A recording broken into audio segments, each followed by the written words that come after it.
When the world goes quiet, some voices still remain. Not every soul finds peace when the clock strikes 12.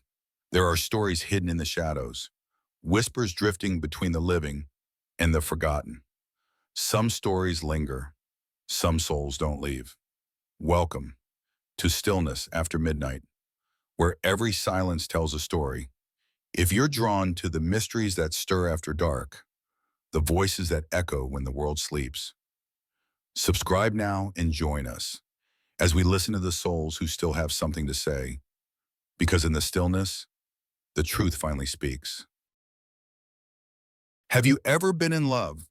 I don't mean a passing crush or a fleeting spark.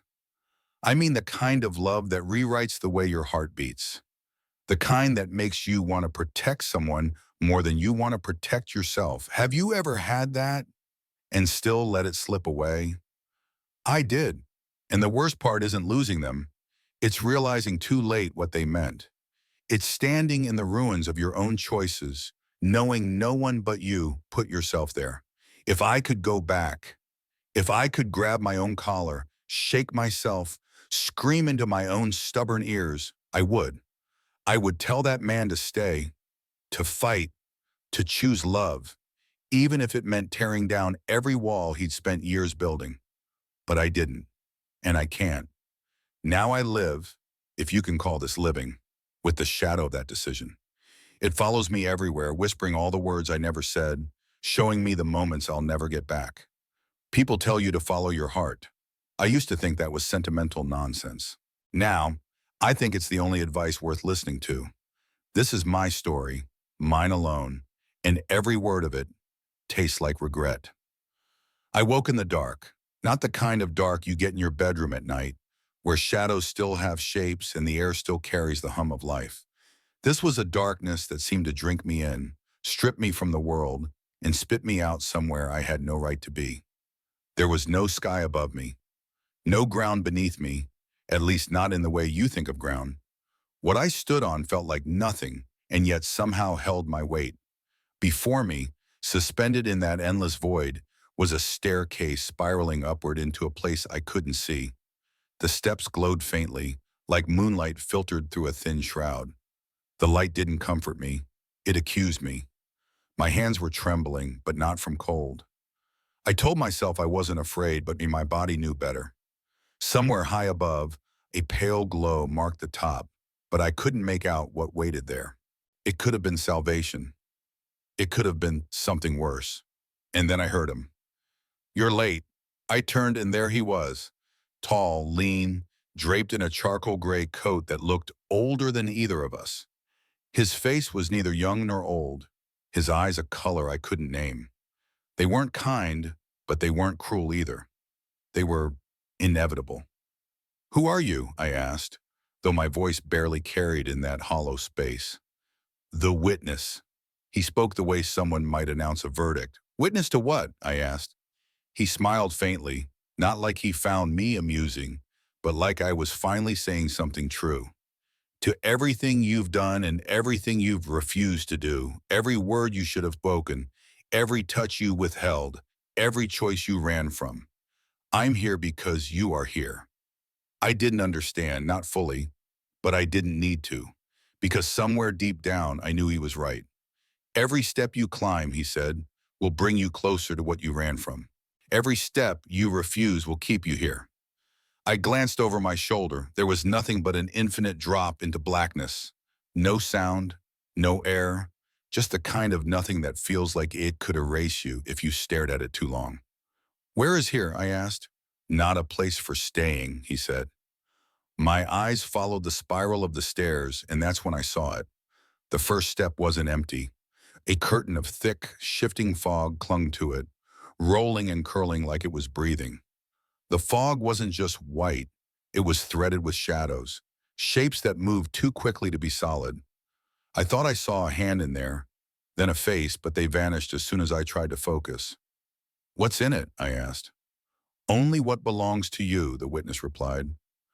I stared at the fog. It stared back, or at least that's how it felt. My feet stayed rooted to where I was, but my chest ached with a kind of pressure I couldn't explain. Like I'd been holding my breath for years, and the first step was the only place I'd be allowed to exhale. I should have been curious. Instead, I was afraid, not of pain, not even of death, but of what I might see in there. Somewhere within the mist, I heard a voice. My name, whispered so softly it could have been imagined. But no, I knew that voice. I'd heard it in the spaces between words, in the quiet moments after midnight, in the tremble of someone trying not to cry. Claire. I felt my body shift forward before my mind gave it permission. The fog seemed to thicken, as though sensing me. Step in, the witness said. I swallowed hard. The air around the fog was colder, sharper, the way the world feels just before a storm breaks. I could smell rain even though there was no sky. I could feel the heaviness of something waiting, coiled like a spring. If I step in, what happens? You'll know, he said, or you won't. That's the risk. My mind screamed to wait, to question, stall, but my heart, traitor that it was, took control of my legs. I put my foot on the first step. The cold went straight through me, not on my skin, but in my bones. My breath fogged in the air, even as the fog around me seemed to pulse with recognition. The moment I stepped fully into it, the world shifted. The stairs vanished. The witness was gone. The fog became everything. I could barely see my own hands. The air was thick enough to choke on. Shapes moved in the mist, blurring into half-formed memories. Her hair catching the light of a street lamp. Her eyes searching mine for something I refused to give. Her hand pulling back from mine as if my touch burned. I stumbled forward, calling her name before I realized my voice was shaking. The fog swallowed the sound, but the whisper came again, closer this time. Not pleading, not angry, just there. Ethan. My knees went weak. I reached toward the sound, but my fingers met only cold air. And then, through the shifting white, I saw her. She was turned away, hair moving in some invisible wind. My mouth went dry. I wanted to run to her, to pull her close, to apologize for every second I'd wasted. But something in the way she stood made me freeze, because she wasn't breathing. I stood frozen, afraid to blink in case she vanished, afraid to move in case she turned. My throat felt raw, as if the air in here was made of glass dust. Somewhere behind the veil of her hair, I could almost see the curve of her cheek, the slope of her neck, details burned into my memory, but softened now, as though time itself had tried to erase them. Claire. My voice cracked, my own name for her sounding strange here, like it didn't belong. She didn't turn, didn't speak, didn't even flinch. I took one step closer. The fog curled upward with the movement, swirling around my legs like something alive. The cold deepened. My fingertips ached from it. I was close enough now that I could have reached out, but my hands stopped midway, suspended between longing and terror. That's when I saw it, her shadow. It lay wrong, too tall, too sharp, stretching in the opposite direction from the faint light that seemed to come from nowhere. It moved even though she didn't. The edges twitched, rippled, like it was barely keeping its shape. Claire, please. I didn't know why I said it. I'd never begged her for anything when she was alive. But here, the word fell for me like a truth too heavy to hold. The shadow twitched again, then it broke. It tore itself from her feet and rushed toward me like a black wave. I stumbled back, my heel catching on nothing, and I went down hard. The fog thickened instantly, swallowing both her and the shadow.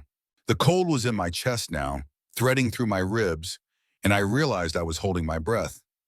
Not because I was afraid of choking, but because I was afraid of what I might breathe in. A hand touched my face. It was warm, warm.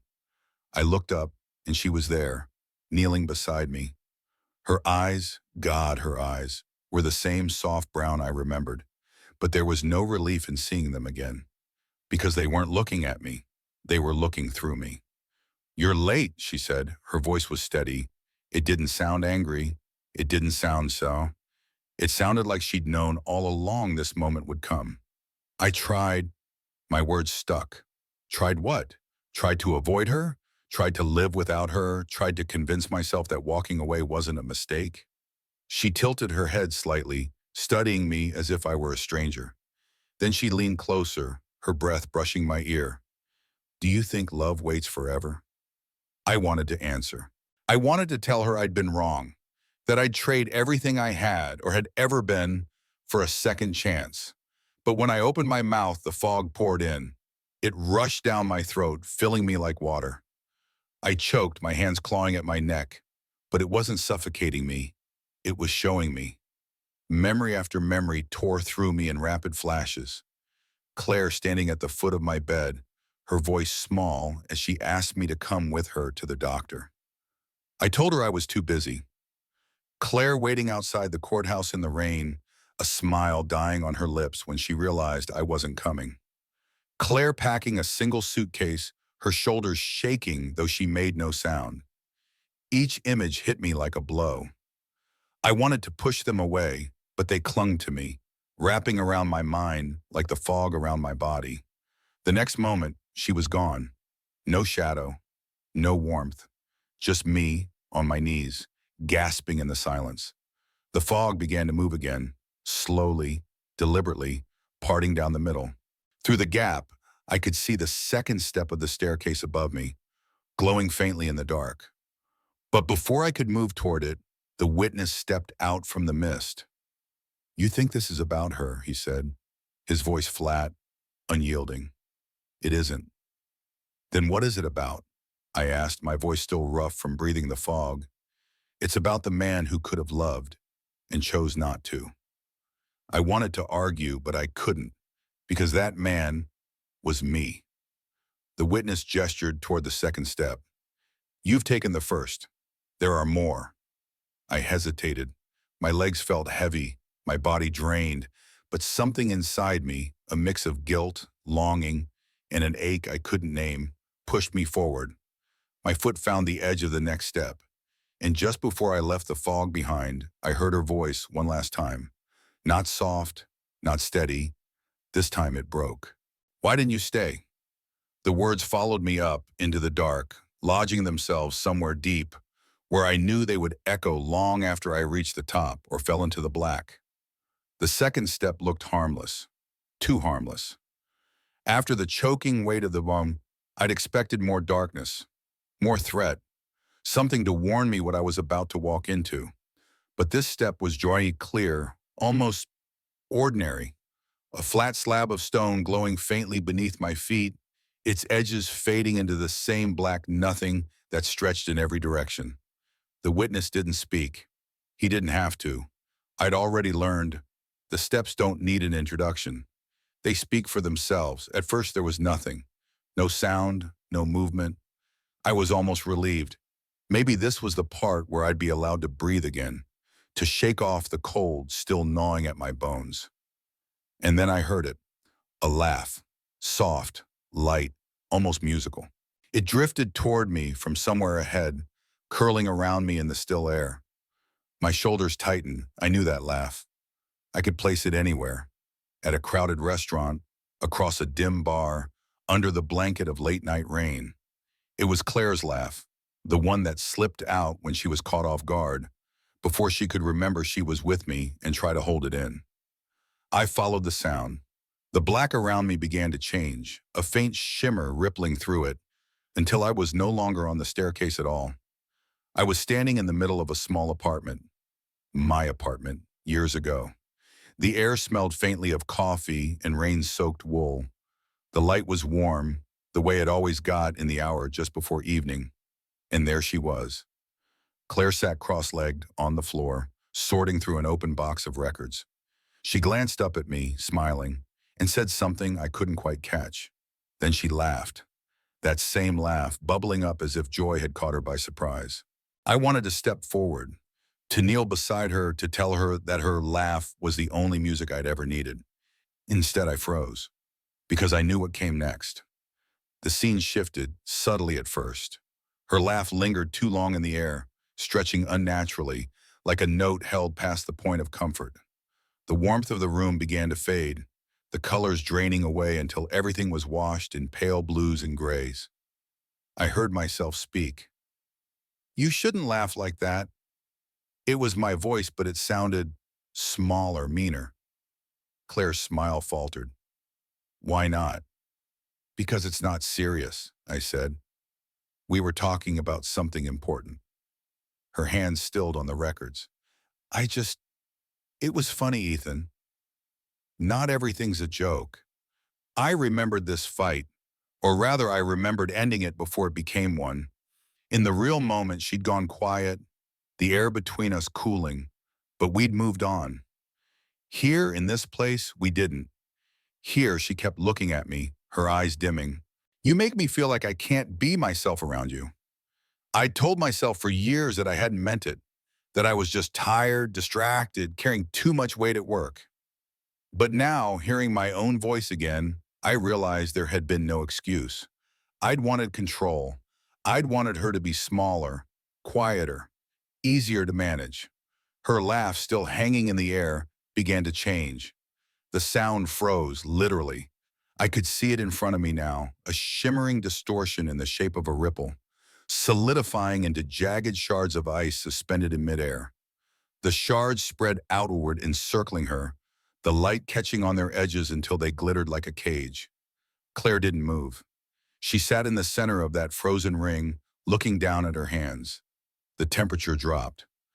My breath fogged. I stepped toward her, but the ice tightened, sharp tips angling toward me as if warning me back.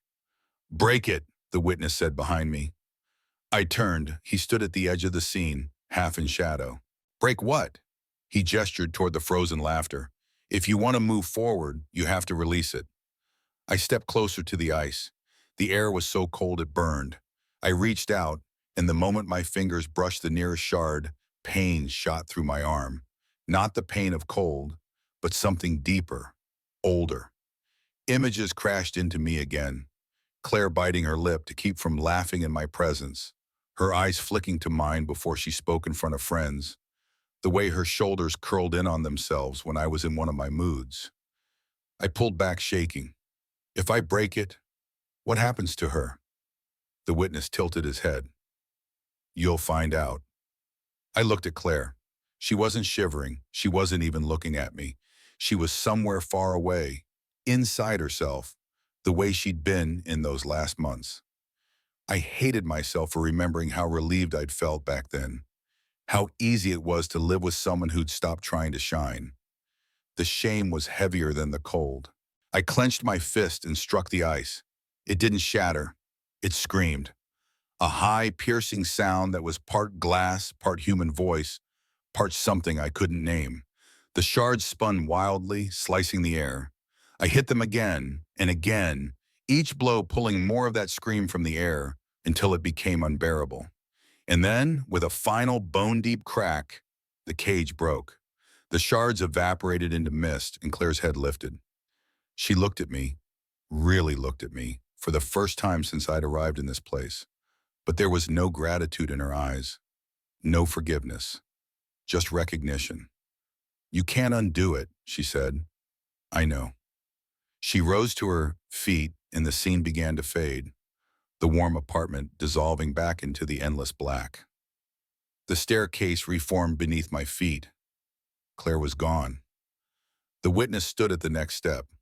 You broke it, he said. It doesn't matter. He studied me for a long moment. No, it doesn't. I felt the weight of his words settle somewhere in me, like another stone in the pocket of a drowning man. And then, without another sound, he turned toward the third step. The third step looked wrong, not because of the color or the light.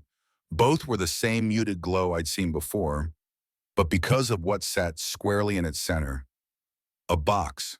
It wasn't large, maybe the size of an old shoebox, and it was plain, wooden, smooth, no carvings, no symbols, but it had weight, not in the physical sense, in the way it seemed to pull my eyes toward it, making me feel like I'd been carrying it my whole life without realizing.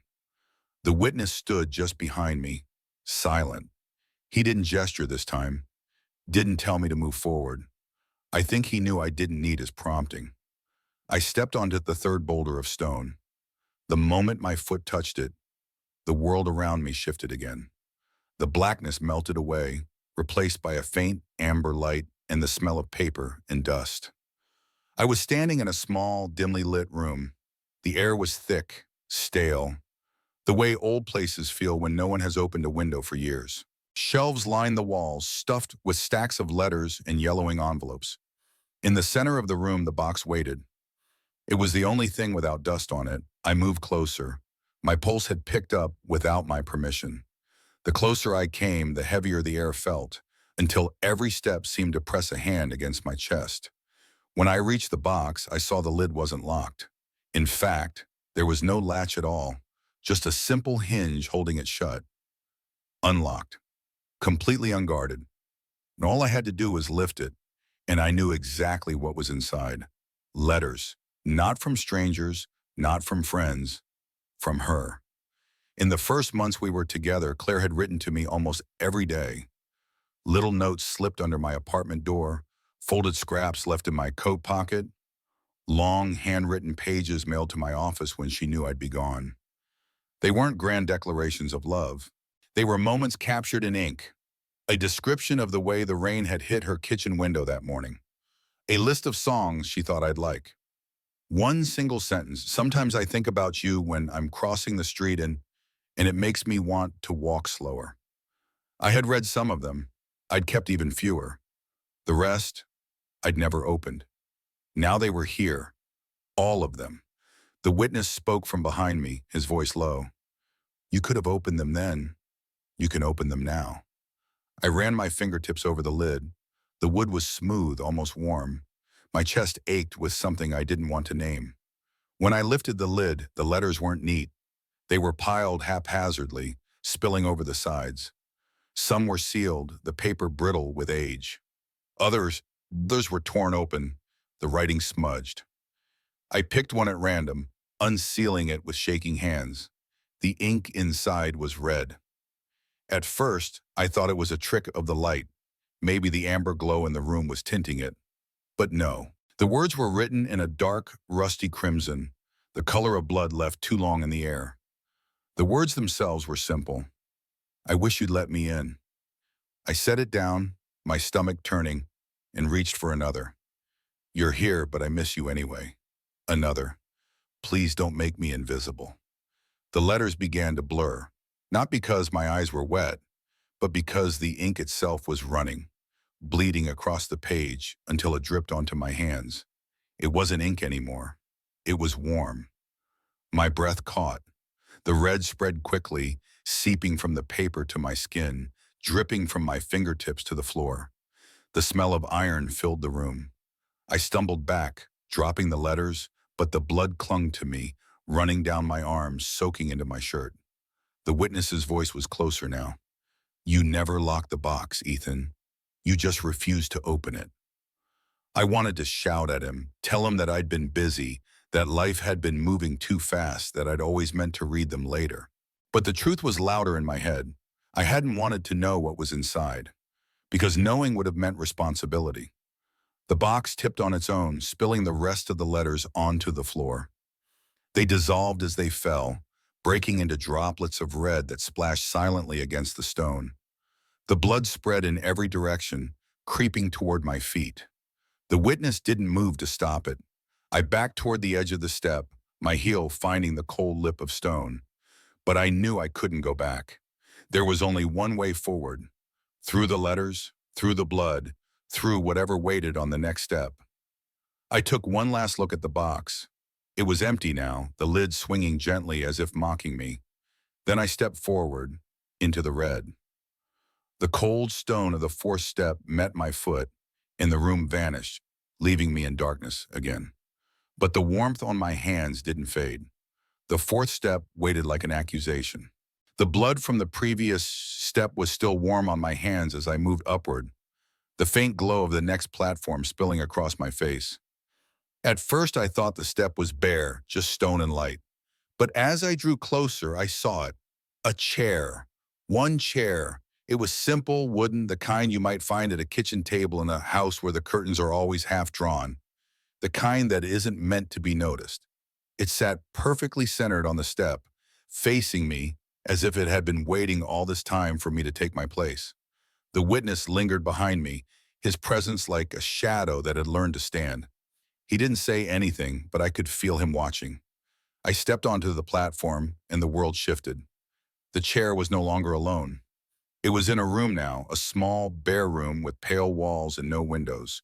A single hanging bulb cast a weak yellow glow that didn't quite reach the corners. The air was thick with stillness, the kind of stillness that feels like it's listening. "Sit," the witness said. I hesitated. My body didn't want to move forward, but the space between us felt like a command. I walked to the chair and lowered myself onto it. The wood creaked faintly under my weight. The witness didn't join me. Instead, he stayed just out of sight, his voice drifting in from the edge of the room. "Look in front of you." I did. Another chair sat across from mine. It was identical, same wood, same shape, but this one was occupied by me. The man sitting across from me looked thinner. His skin was pale, his jaw tense. His hair was slightly longer, unkempt, and his clothes hung loose on him as if they belonged to someone else. But it was me, the same eyes, the same curve of the mouth when holding back words. I stared. He stared back. Neither of us spoke. The silence stretched until it felt like another body in the room, pressing in on both of us. My double didn't blink. He didn't shift in his chair. He just watched me with a stillness that was almost predatory. Finally, I said, "Who are you?" His lips moved at the same time as mine. "Who are you?" The words were in my voice, but hollow, stripped of tone. I tried again. "Why are you here?" He tilted his head slightly, the exact way I do when I'm pretending to listen, but have already stopped caring. "Why are you here?" The mimicry was precise, but wrong in a way that scraped at me. It wasn't repetition. It was reflection. As if this thing wasn't speaking to me, but from me. I leaned forward. "You're not me." The other me leaned forward too, perfectly matching my movement. "You're not me, boa." The air in the room seemed to contract. The bulb above flickered once, and when it steadied, I saw it. A faint, dark outline spreading from his chest, blooming like ink and water. I knew what it was before I wanted to admit it. It was the absence. The same absence that had been with me for years. The hollow where love should have been. The cold I'd mistaken for strength. I'd worn it like armor, but here, in front of me, it was a wound, and it was spreading. The double's eyes sank into shadow, and his voice, my voice, came out quieter this time. "You made me." I felt my pulse in my ears. "I didn't." "You did." He leaned back in the chair, and the dark inside him deepened. "Every time you turned away. Every time you stayed silent. Every time you laughed at what should have mattered. You fed me." The words hit harder than I expected, not because they were wrong, but because they were undeniable. I wanted to get up, to leave the chair, to climb to the next step and put as much distance as possible between myself and this thing. But my legs wouldn't move. The witness spoke again, closer now. "You can't leave until you take him with you." My eyes snapped to the other me. "Take him where?" The witness didn't answer. The man across from me smiled. My smile, the one I'd used to hide discomfort at dinner tables and in crowded rooms. "You can't carry me and still climb." It was true. I felt it in my bones. If I tried to take him, I'd never make it to the next step. But if I left him here, something in me would stay with him forever. The choice was a trap. The air grew colder, the bulb above swaying as if the room itself was breathing harder. I stared into my double's face, searching for some sign, some flicker of the person I used to be before I'd built him. But there was nothing. Finally, I stood. The chair legs scraped loudly against the floor. My double didn't move to follow. He just watched me walk to the edge of the room. The witness stood there, his expression unreadable. "You're leaving him," he said. "I have to." "Do you?" I didn't answer. I stepped past him, and the room dissolved into darkness. The chair, both chairs, were gone. But as I set my foot on the fifth step, I realized my hands were shaking. Not from cold, not from fear, from the weight of knowing he was still sitting there in that dim room, waiting, waiting for me to come back. The fifth step was brighter than the others, not warm, never warm, but brighter, as if the glow beneath the stone had been turned up just enough to reveal more than I wanted to see. From a distance, I thought the step was empty, but as I drew closer, I saw it. A mirror, tall enough to stand eye to eye with me, its frame a dull, tarnished silver. It leaned slightly against nothing, as if it had been left here in a hurry. The witness said nothing. He stood back, watching as though what happened here would be entirely between me and the glass. I stepped onto the platform. The mirror's surface was clean. Too clean. Not a single smudge, not a single streak. It reflected me in perfect clarity, down to the shallow crease above my right eyebrow, the faint shadow of stubble along my jaw. I've never liked mirrors. Even in life, I avoided them except for necessity. Not because I was ashamed of what I saw, but because I never trusted the thing looking back at me. A reflection can lie in ways your own mind can't. I stared into my own eyes now, and for a moment it was just me.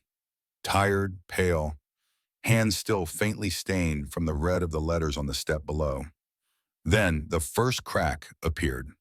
It started at the top left corner, thin and almost delicate, like a line of spider silk. It trailed downward slowly, stopping just at the edge of my temple in the reflection. Another crack appeared on the opposite side, crawling toward the center like a living thing. I didn't move. More cracks followed, webbing across the glass in uneven, jagged lines. Each one passed over some part of my reflection, and as it did, that part changed. The crease above my brow deepened into a furrow of anger I didn't recognize. The stubble darkened into something almost feral. The mouth, my mouth, twisted upward into a spiral that wasn't mine at all. The mirror was dividing me piece by piece into versions of myself I'd never wanted to see. One crack sliced down over my eyes, and when it did, the gaze staring back at me was cold. Not the kind of cold that comes from indifference, but the kind that comes from calculation. I knew that look. I'd seen it before in the courtroom, in negotiations, in every moment I'd chosen to win rather than care. I stepped back, but the reflection leaned forward. "Is this what you thought love would protect you from?" it asked. I froze. The voice came from inside the mirror, low and quiet, but echoing like it had all the space in the world. "Did you think keeping your distance made you strong? That leaving first meant you couldn't be left?" I swallowed. It worked. The reflection laughed. The sound was brittle, like glass about to break. It didn't work. It just made you smaller. The cracks deepened, widening until thin shards of the mirror began to shift and tremble. Behind them, something moved. Not light, not shadow, but something alive. I caught glimpses of faces, blurred and fleeting, each one holding an expression I couldn't bear to meet. Claire was among them. Her face appeared in one shard, then vanished as the reflection shifted. But it wasn't the Claire I remembered. This one was distant, her eyes dull, her mouth set in a line of quiet resignation, the version of her I'd made. I reached for the glass, my fingertips grazing the cold surface. The moment I touched it, the cracks spread faster, racing toward the edges, splintering my image until I could no longer tell which piece was me and which wasn't. The voice spoke again. "You can't hold all of them. Choose what to keep and let the rest go."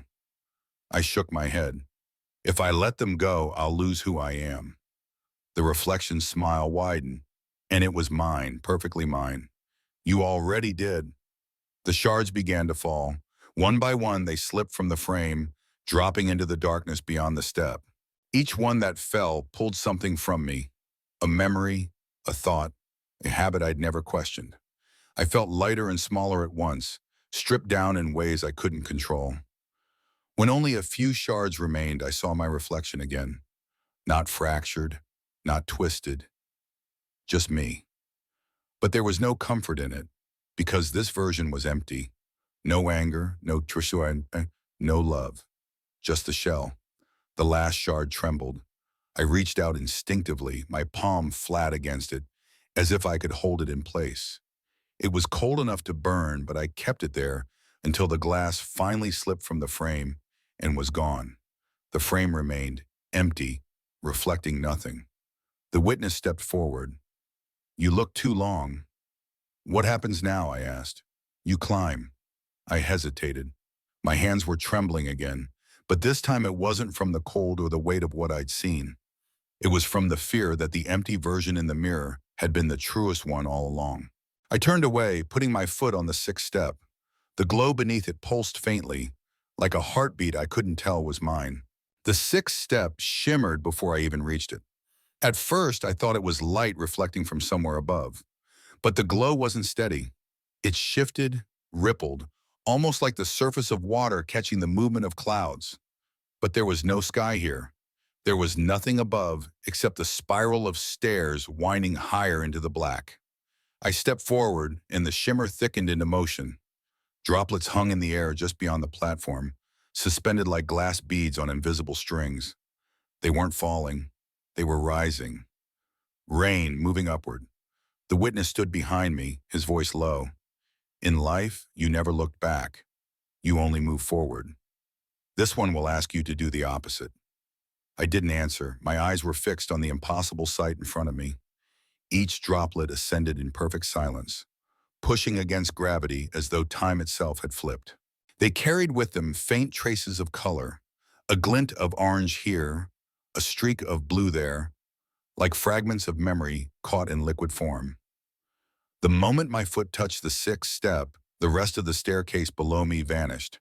The air turned heavy, humid, the way it feels in the seconds before a storm. I stood in the middle of an empty street I knew too well, the one outside Claire's old apartment. The pavement was wet, shining under the dim glow of a single street lamp. But instead of the rain falling, every drop rose, sliding up from the ground to the sky in long, smooth arcs. It was wrong, wrong enough to make my stomach tighten. I walked forward slowly, watching the droplets glide past my face. Each one was cold, brushing my skin for a fraction of a second before vanishing into the darkness above. But when I looked closer, I realized the colors inside them weren't random. They were moments, tiny, perfect snapshots playing over and over inside each bead of water. In one, Claire was laughing, her hair damp from a sudden downpour. In another, she stood by her window, drawing little shapes on the glass. There were hundreds, maybe thousands, rising all around me, each holding a fragment of something I'd forgotten or ignored. I reached out and caught one. The instant it touched my palm, the world shifted. I was inside the memory. It was early evening, the kind where the clouds hang low and heavy. Claire and I were walking back from the market, our bags full, the air thick with the smell of wet earth. She'd been telling me about a book she'd read, something about a woman who waited her whole life for someone to say the right words to her. I hadn't been listening. I'd been thinking about a call I needed to return, about an email I'd ignored for too long.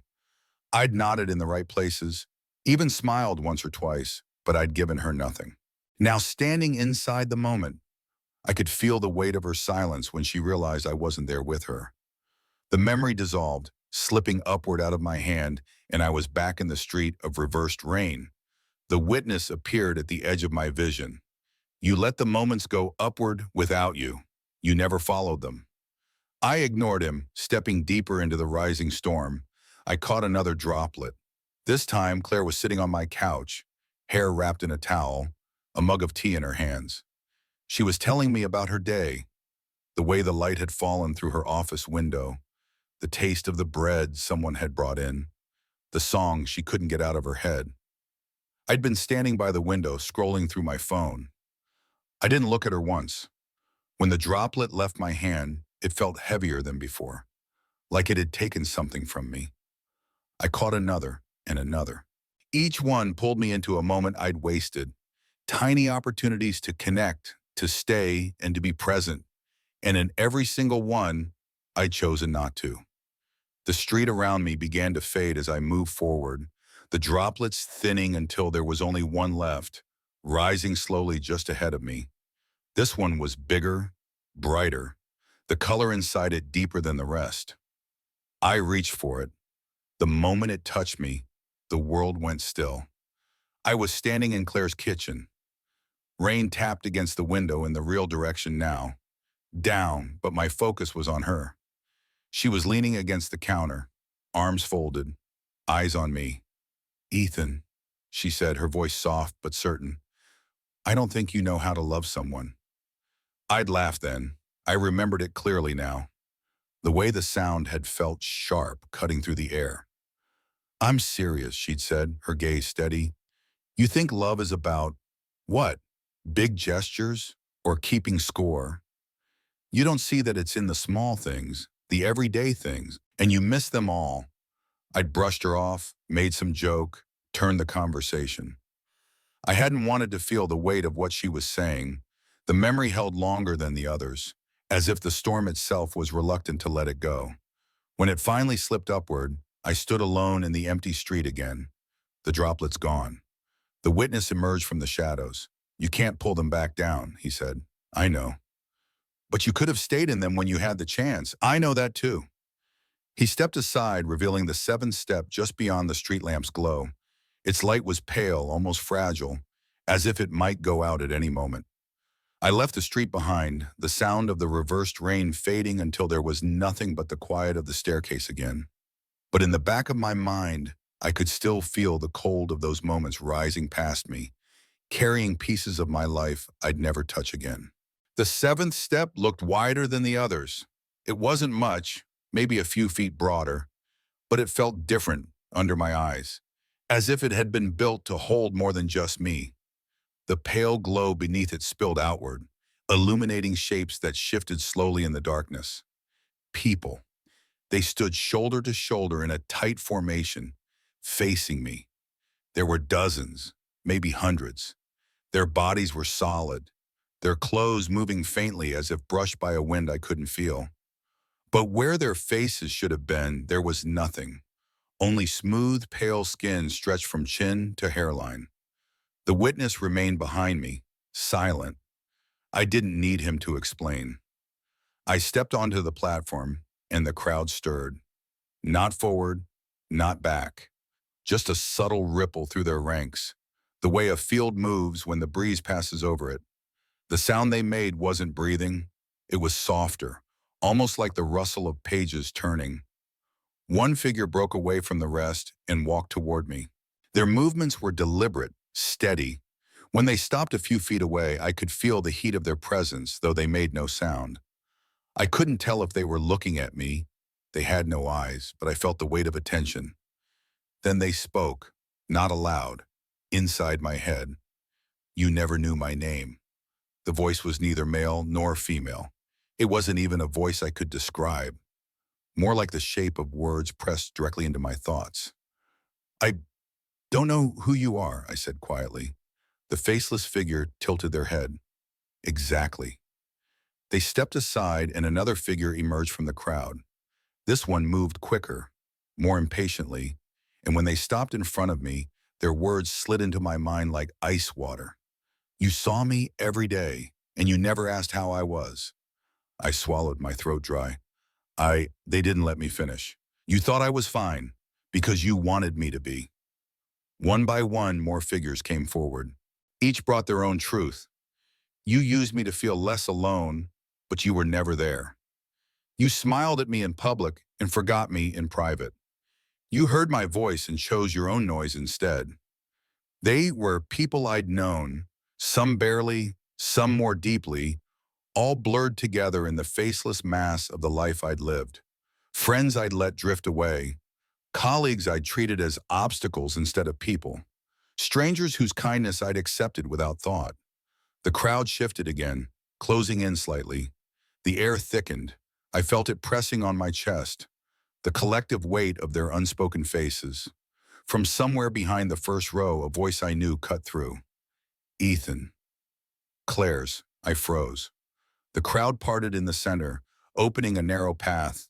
She stepped forward. At least, I thought it was her, but her face, like the others, was gone. The smooth, blank skin covered everything I remembered, yet the way she moved, the set of her shoulders, was hers. She stopped in front of me, so close I could have reached out. "I gave you everything." her voice said in my mind. And you left me faceless too. I wanted to argue, to tell her I hadn't forgotten her face, that it was burned into me even now. But the truth was sharper. I'd remembered her features, yes, but not the ways they had changed when she laughed, or frowned, or asked me to stay. I'd reduced her to an image instead of knowing her in the living, breathing present. The faceless Claire raised her hand slowly, and when her palm touched my chest, the platform under us shifted. The glow brightened until it was blinding. The crowd dissolved into streaks of light, vanishing into the air. Only she remained in front of me. And then her hands slipped away, and she stepped back into the nothing. The witness appeared at my side. You couldn't see them then, he said, and now they'll never see you. I turned toward him. Was that really her? His eyes didn't waver. Does it matter? I didn't answer. I stepped toward the eighth platform, the glow ahead fainter than the rest, as if whatever waited there wanted to hide until the last possible moment. The eighth step didn't glow like the others. It pulsed, a slow, steady rhythm, like a heartbeat buried deep inside stone. The light beneath it was not white, not even pale. It was a dull, sickly red, seeping upward through hairline cracks in the surface. The color shifted faintly with each pulse, and for reasons I couldn't name, the sight made my skin crawl. The witness stood at the edge of the seventh step, not moving forward. He kept his hands folded behind his back, his gaze fixed on the space just beyond me. You'll hear it before you see it, he said. I didn't ask what it was. I think I already knew. When my foot touched the eighth step, the rest of the staircase behind me disappeared, swallowed by black. The air grew warmer, thicker, as if I'd stepped into the mouth of something vast and breathing. And then I heard it, my name. It rose from the darkness below, not as a shout, not even a whisper. It came like the swell of a tide, low and inevitable, curling into the edges of my mind. Ethan. I froze, listening. The voice was far away, but there was no mistaking it. Claire. I glanced over my shoulder, though there was nothing to see. No ground, no horizon, just the abyss stretching in all directions. Ethan. The sound came again, closer this time, pulling at me like a rope wrapped around my ribs. I took a step back, toward the edge of the platform. The witness's voice cut through the heavy air. Careful. She's down there, I said. Or something that sounds like her, he replied evenly. I ignored him and stepped closer to the edge. The red light from the step didn't reach far, but I could make out a shifting darkness below. Ripples of movement that didn't belong to any water I'd ever seen. Help me, the voice called. It was Claire's voice exactly, the same timbre, the same urgency she'd had the night she'd asked me to stay, and I hadn't. Every instinct screamed at me to go to her, to leap into the black and find her, pull her out, do the thing I hadn't done when it mattered. The witness took one step forward, his shadow stretching long and thin across the stone. If you go down, you won't come back up. What if she isn't? The abyss stirred again, and for a heartbeat I saw her. Not her face, never her face, but the outline of her figure, hair moving as if caught in a slow current. Her hands reached upward, fingers pale against the dark. Ethan, she said again, her voice breaking. Please. My chest tightened. I thought of every moment I'd turned away from her in life, every conversation I'd ended too soon, every request I'd ignored. I could feel the heat of shame rising through me, a desperate urge to rewrite it all in one single act. I took another step toward the edge. The witness's voice sharpened. You can't save her here. That's not what this place is. Then what is it? He didn't answer. The platform beneath me vibrated faintly, in sync with the pulsing red light. The abyss was moving, rising maybe, or breathing faster. The voice came again, so close now it felt like it was inside my ear. Don't leave me. I closed my eyes, trying to think past the pull of it. Was this really her? Could anything here be real? Or was the staircase itself using her voice, knowing it was the one thing I couldn't ignore? When I opened my eyes, the shape below was gone. Only the black remained. The voice came one last time, softer now, almost resigned. You already did. The air went still. The warmth bled away, leaving only the faint red glow of the step. I stepped back from the edge, my breath shaking in my chest. The witness didn't move aside until I'd crossed to the far end of the platform. She's not here, he said quietly. I wanted to ask where she was, but I didn't. I stepped onto the ninth platform instead, and the red light faded into cold white. The ninth step was different from all the others before it. It didn't glow, it didn't shimmer, it didn't pulse. It waited. The stone was darker, smoother, as if worn down by years of unseen footsteps. There was a faint line carved into the surface. Not a design, not a crack, just a boundary. And the moment my foot crossed it, the world changed. The endless black dissolved into walls, tall, heavy, and wood-paneled, the kind that seemed to drink in the light. Above me hung a single chandelier, its bulbs casting a dim amber glow over the vast space. I was standing in a courtroom. It wasn't like any I'd known in life. There were no windows, no exits, no doors behind me to slip through if things turned bad. The benches for the public stretched into the shadows, their outlines barely visible, and the seats were full. Every row was occupied by figures I couldn't quite see, faces hidden, bodies still, hands folded neatly in their laps. Yet I could feel their attention pressing against me like a weight. They weren't here to watch. They were here to remember. At the far end of the room stood the judge's bench, towering over everything. And there, in the center, sat the witness. He wore no robe, no powdered wig, nothing to separate him from any other man. But the authority in his posture was absolute. He didn't need the trappings of judgment. The room itself seemed to bend to his will. Ethan, he said, his voice carrying easily through the still air, you've reached the ninth step. Here, you'll account for yourself. I swallowed my throat dry. I thought that's what I've been doing. No, the witness replied. You've been seeing. Now you'll answer. The benches shifted slightly, as though the figures in them were leaning forward. A wooden table appeared in front of me. On it lay a single folder, worn at the edges, its surface marked with faint stains.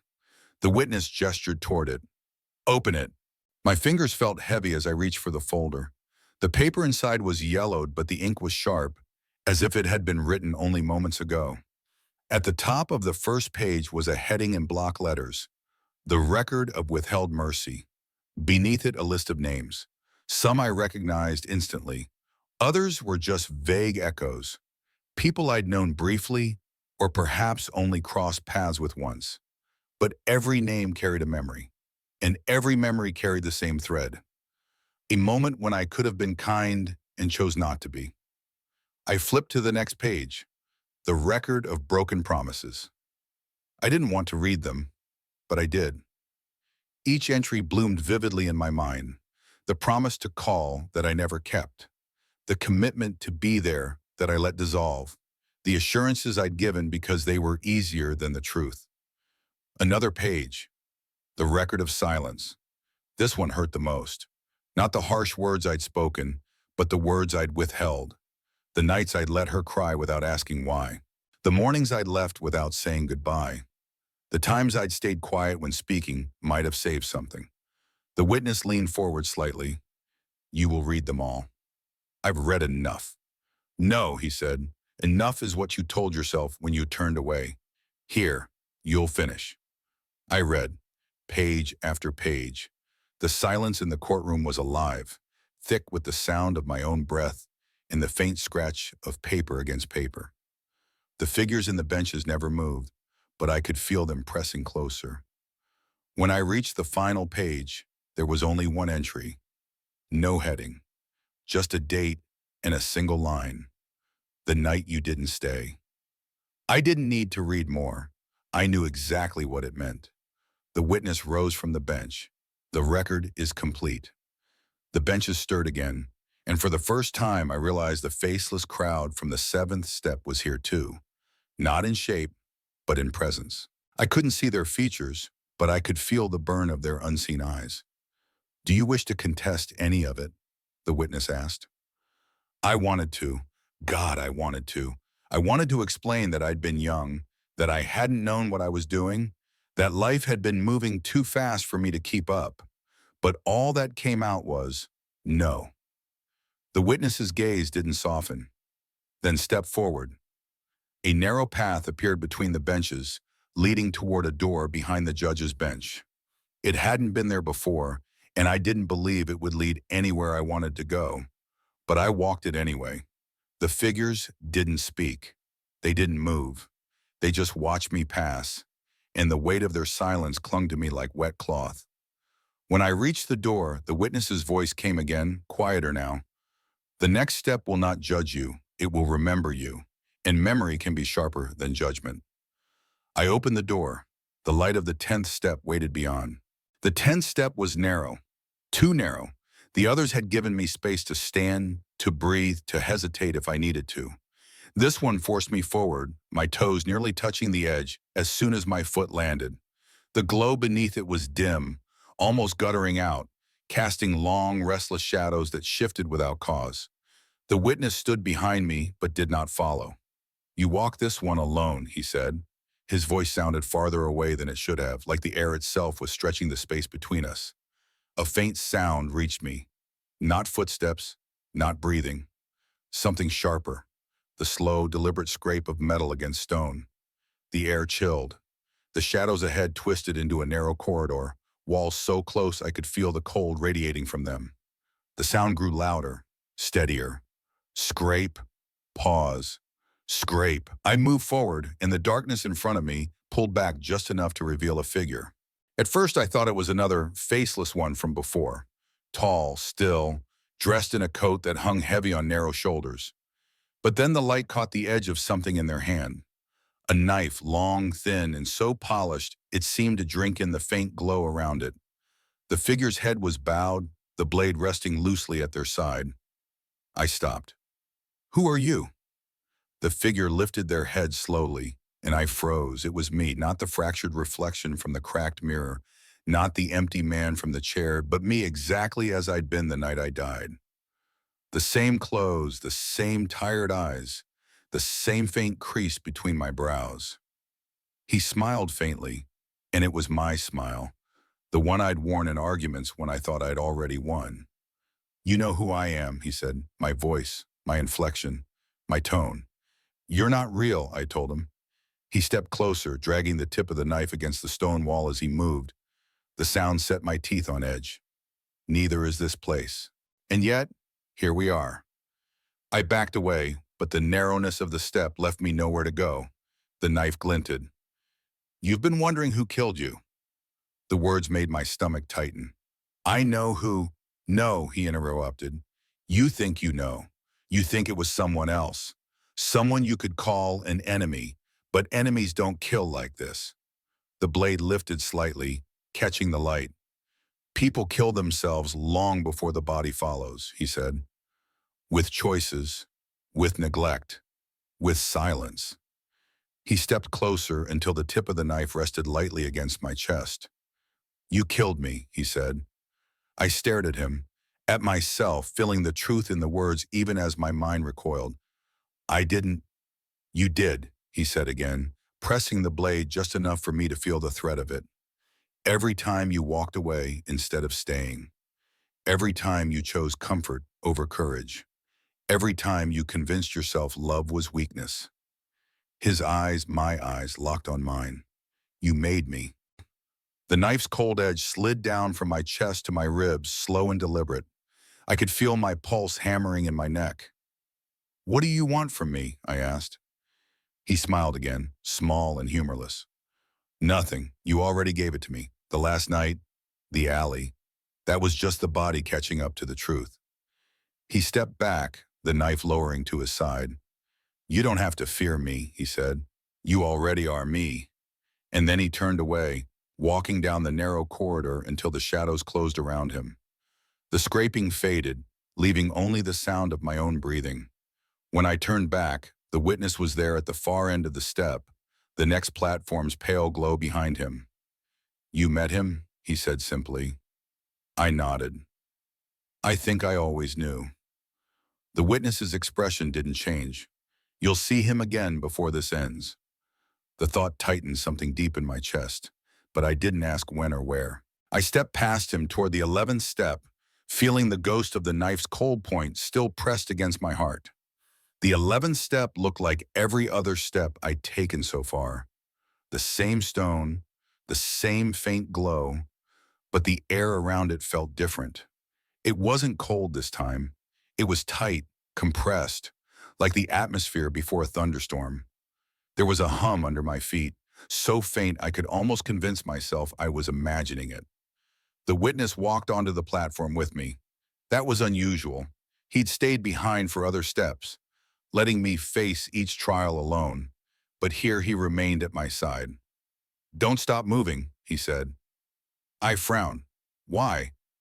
"You'll find out." We started forward.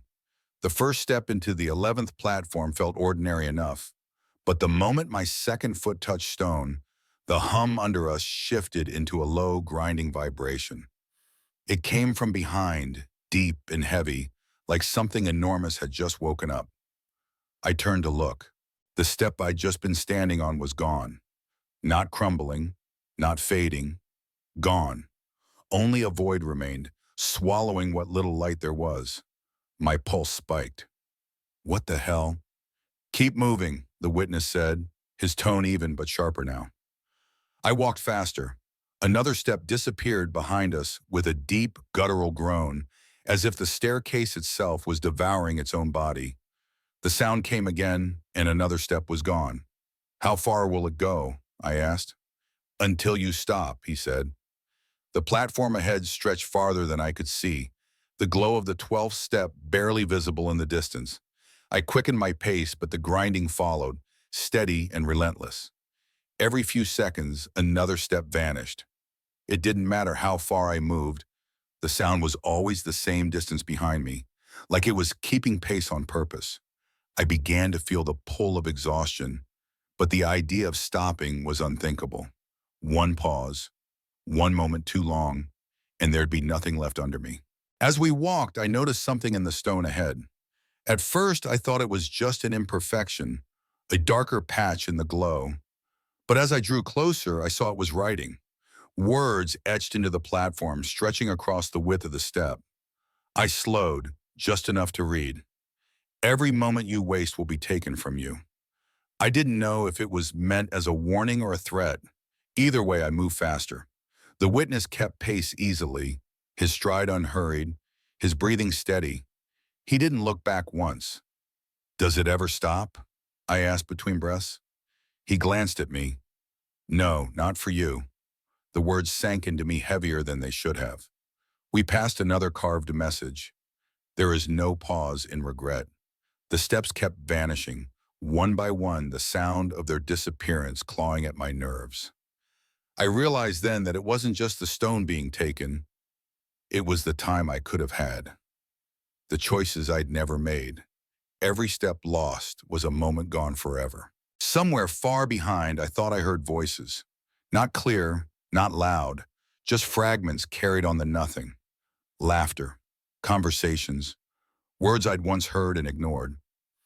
It made the grinding sound worse because now I knew what it was chewing through, memories. I tried not to think about it. The glow of the 12th step grew brighter ahead, but the distance between us didn't seem to shrink. My legs burned, my breath came sharper. The witness moved like a shadow, untouched by fatigue.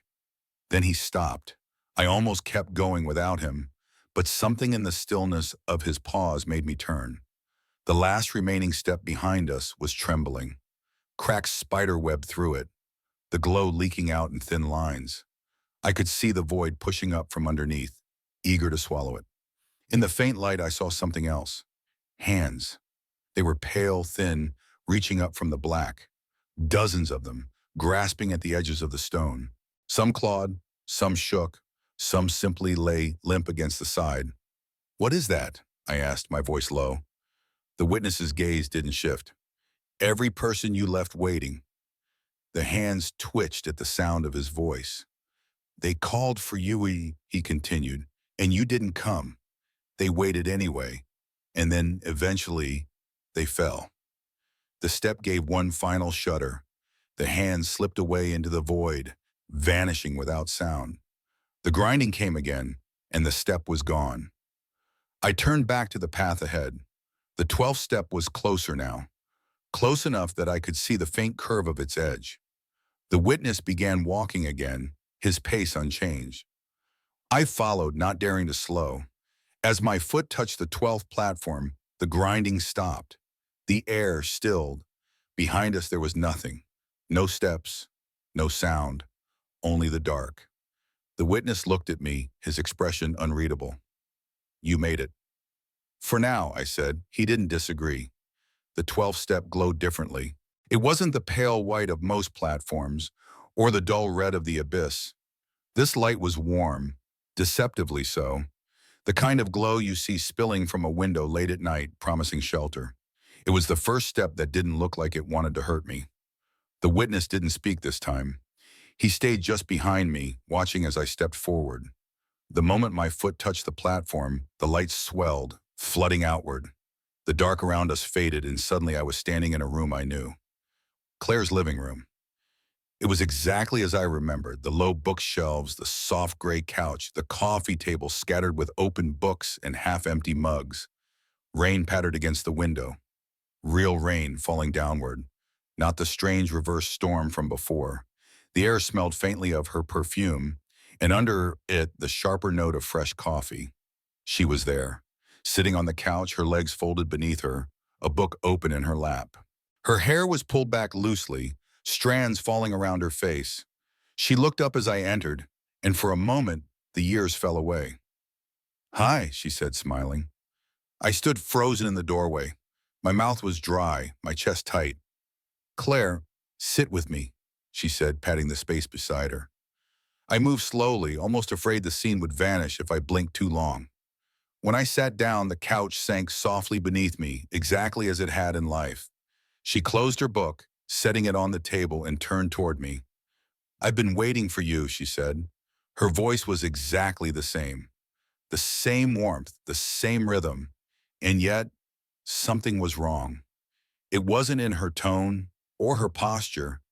It was in her eyes. They were watching me, but there was no searching in them, no flicker of uncertainty, no quiet calculation the way Claire always had when she was feeling her way through a conversation.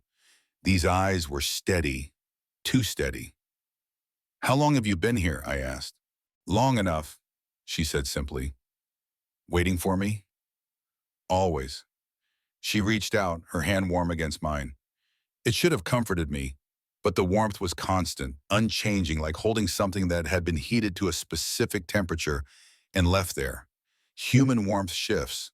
This did not. I pulled my hand back slightly. "You're not Claire." Her smile didn't fade. "Does it matter?" "Yes," I said, my voice sharper now. She tilted her head. "You came here for her. You've been climbing for her. And now I'm here. You can stop." The words hung between us like bait. "I can't stop," I said. Her smile widened just a fraction. "You could. All you'd have to do is stay. We could talk. We could forget everything else. You wouldn't have to see the next step. You wouldn't have to hear him again." I glanced toward the edge of the platform where the witness stood. He hadn't moved, but I could feel his attention on us. He wasn't intervening. He was letting this happen. I turned back to her. "If you're not her, what are you?" Her expression softened, almost pitying. "I'm what you want. I'm the version of her that never left. The one who forgave you before you even asked. The one who never doubted you, never challenged you, never made you feel small." "That's not Claire," I said quietly. Her hand rested on mine again, and this time I didn't pull away. The warmth seeped into me, familiar in all the wrong ways. "It's close enough," she whispered. For a moment I almost believed it, almost let myself sink into the comfort of her presence, the ease of this impossible reunion. But then I thought of the faceless Claire in the crowd, the Claire in the fog calling my name, the Claire in the droplets of reversed rain. All of them had been fractured, incomplete, because they were real. This one was whole because she was a lie. I pulled my hand back fully. You're not enough. Her smile vanished. The warmth in her eyes bled out, leaving them dark and flat. You could have had her, Kiego, she said, her voice lower now. But you didn't want her as she was. You wanted this. You wanted me. The room around us began to shift. The bookshelves warped, the couch stretched, the wall bowed inward as though the space was breathing. The rain outside reversed suddenly, drops pulling away from the glass and streaming upward into the dark. She leaned closer, her face inches from mine. You'll never see her again. And then she was gone. The living room dissolved into the black, leaving me sitting alone on the 12th step. The glow was fading, its warmth draining until it was the same cold light as the rest. The witness stepped forward. You knew. I knew, I said. Would you have stayed? I didn't answer. He gestured toward the next platform. Then climb. I rose, my hands still tingling faintly where she'd touched them, and stepped toward the 13th step. The light ahead stained deep, dark red. The 13th step was alive. That's what it felt like under my feet. Not stone, not solid ground, but something with a pulse. The glow from beneath was no longer pale or warm. It was a deep, viscous red that seemed to move in slow currents, like liquid lit from within. When my shoe touched it, there was a sound, a wet, subtle squelch, and I knew even before the smell reached me that this wasn't light. It was blood. The witness didn't follow me onto this step. He stayed back, his hands clasped behind him, his eyes steady on me. This one is yours, he said. The words were simple, but they hit harder than I wanted to admit. The steps stretched wider than I expected, a long slab of stone almost entirely covered by a thin, rippling layer of blood. The surface reflected my image in distorted reds, bending my shape until I barely recognized it. At the far end, something shifted. A ripple spread across the blood, then another. Shapes began to rise from beneath, pale human shapes, breaking the surface without a sound. They were hands, dozens of them slick with red, reaching upward. Some were open, pleading, others curled into claws. All of them strained toward me as if they knew exactly who I was. I took a step forward. The blood clung to my shoes, each movement pulling against me like I was wading through syrup. The ripples spread wider, and now the hands were joined by arms, shoulders, heads. Faces emerged, not faceless this time, but pale, blood-slick masks of people I knew. Claire was among them. Her eyes were wide, unblinking, her hair plastered to her cheeks. But she didn't look at me.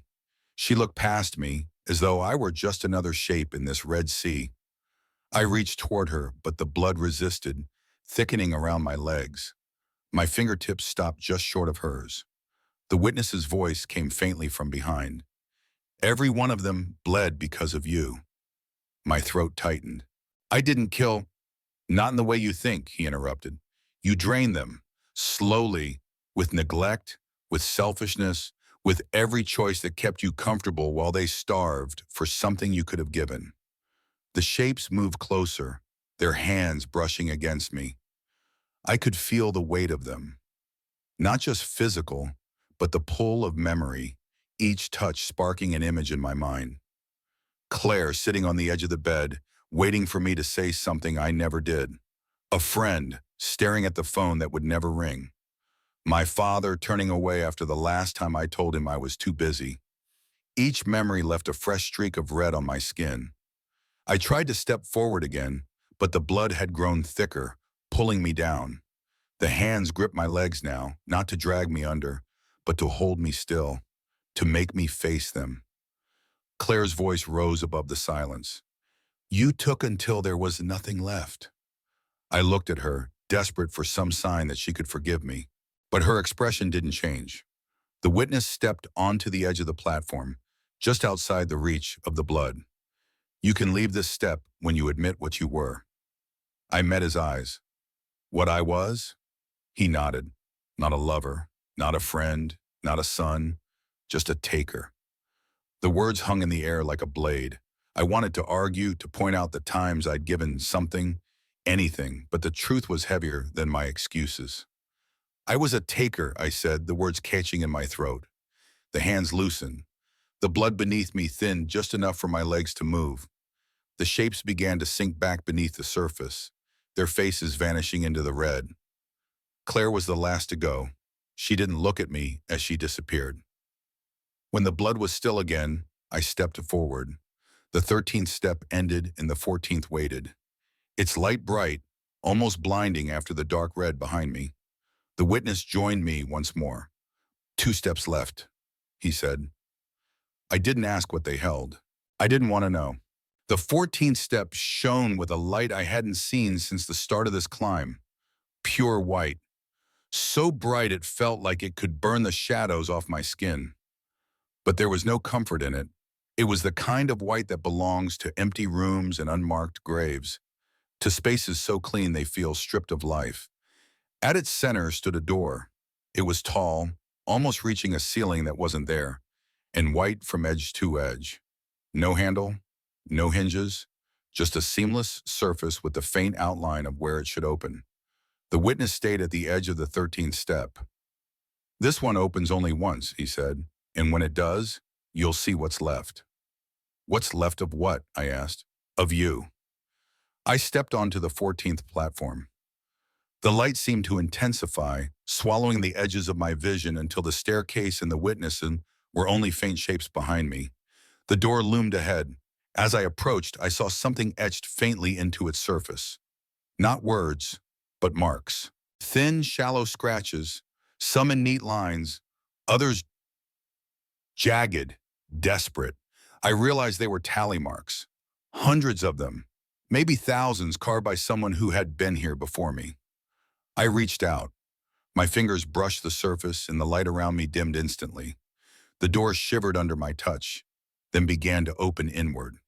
A rush of cold air spilled out, carrying with it the faintest scent of rain. Inside was nothing. A small room, maybe 10 feet across, with walls so white they were almost blinding. In the center sat a single chair, and in the chair was me. Not the me from the cracked mirror, not the me with the knife.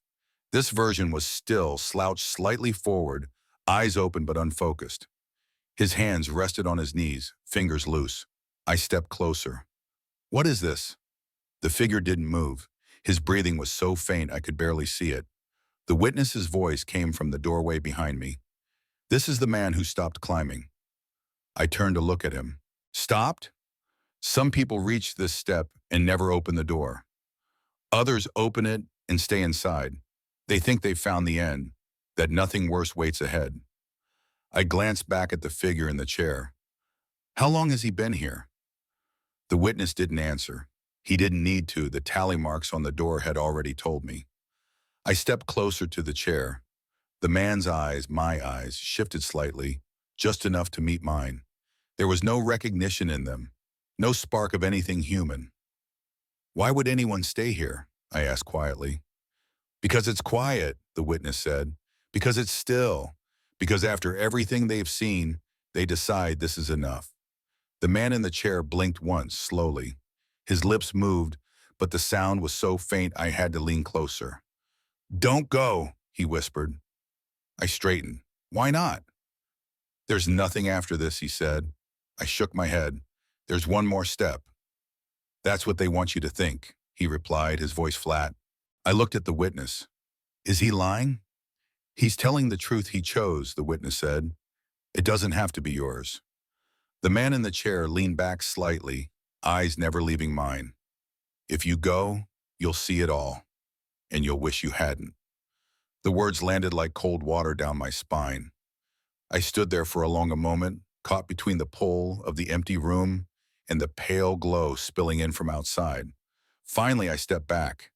The man in the chair didn't move, didn't call out again. His eyes followed me until I crossed the threshold, and then the door swung shut on its own. The white light returned, and the scratches on the surface were gone. The witness stepped aside. One more, he said. I looked toward the faint glow of the 15th step. It was different, brighter than all the others, but with an edge to it, like the light of a blade. Then what? I asked. The witness didn't answer. The 15th step didn't wait for me to reach it. Its light reached for me instead, spilling across the stone ahead like a tide, brushing against my feet before I'd even moved. It was brighter than anything I'd seen on the staircase, so bright it didn't cast shadows at all. The witness stood beside me, hands clasped loosely, watching the glow without expression. "This is the end," he said. I didn't ask what was beyond it. I didn't want to know too soon. When I stepped onto the platform, there was no shift in the world around me. No bow, no rain, no crowd, no blood, only the light. It poured down from somewhere above, though there was no sun, no source, just an endless expanse of white. In the center of the platform stood the bridge I'd seen once before. Long, narrow, stretching out into the light until it vanished from sight. "One side is forgetting," the witness said behind me. "The other is forgiveness." I turned to him. "For me?" "For you," he said, "and no one else. The people you left behind will decide their own forgiveness. You have no control there." I looked out at the bridge. The light at the far end seemed almost alive, pulsing faintly, inviting and dangerous in equal measure. "What happens if I don't cross?" I asked. "You stay," he said simply, "in the staircase, in the steps, reliving them until you decide." I let the silence sit for a moment. Then I stepped forward. The bridge was smooth beneath my feet, its surface glowing faintly, as if lit from below.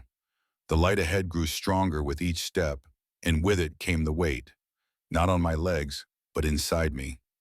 Every step seemed to drag something up from the depths. Claire in the buoy, calling my name. The frozen laughter in the apartment. The letters I'd never read bleeding into my hands. The man in the chair who had stopped climbing. My own face with the knife.